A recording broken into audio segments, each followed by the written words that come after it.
کہا جاتا ہے کہ کسی علاقے میں ایسی قحط سالی آئی کہ نہ صرف انسان بلکہ چرند پرند اور جانور بھی بھوک اور پیاس سے تڑپ اٹھے۔ مویشی پالنے والے بے حال تھے، زمین بنجر اور آسمان بالکل خاموش تھا، بارش کی ایک بوند بھی زمین پر نہ گرتی تھی۔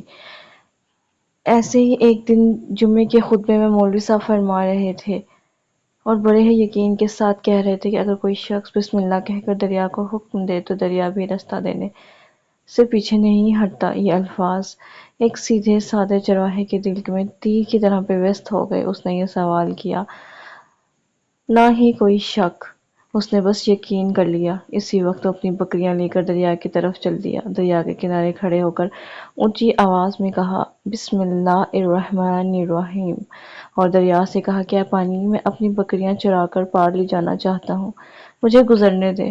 اور پھر وہ پانی پر چل دیا، ہاں پانی پر، اور اس کے قدم نہ ڈگمگائے، نہ پانی نے انکار کیا، وہ دریا پار کر گیا۔ سامنے سبزہ ہریالی، وہ نعمتیں جو قہر زدہ زمین پر خواب بن چکی تھی، یہ اس کا معمول بن گیا۔ وہ روز دریا پار بکریاں چرانے جاتا اور شام کو واپس لوٹ آتا۔ دیکھتے ہی دیکھتے اس کی بکریاں فروہ، صحت مند اور چمکدار ہو گئی۔ لوگ حیران تھے کہ آخر وہ انہیں کیا کھلاتا ہے۔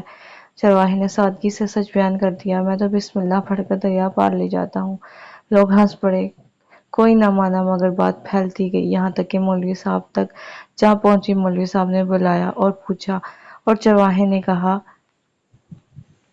مولوی صاحب آپ نے ہی تو فرمایا تھا، میں نے صرف یقین کیا ہے۔ مولوی صاحب خاموش ہو گئے، لیکن اندر ہی اندر حیرت اور بے یقینی میں ڈوب گئے۔ آخر ایک صبح فیصلہ ہوا کہ خود جا کر آزمایا جائے۔ پورا گاؤں اکٹھا ہو گیا، نعرے، جوش و خروش۔ مولوی صاحب کو کندھے پر اٹھا کر دریا تک لایا گیا۔ مولوی صاحب نے ایک رسی منگوائی، ایک سرا درخت سے باندھا اور دوسرا اپنی کمر سے، اور پھر ہچکچاتے ہوئے کہا، بسم اللہ الرحمن الرحیم، اور پہلا قدم پانی میں رکھا۔ لیکن جیسے ہی انہوں نے پہلا قدم پانی میں رکھا، وہ پانی میں گر گئے، ڈبکیاں کھاتے بہتے چلے گئے۔ لوگوں نے کھینچ کر باہر نکالا۔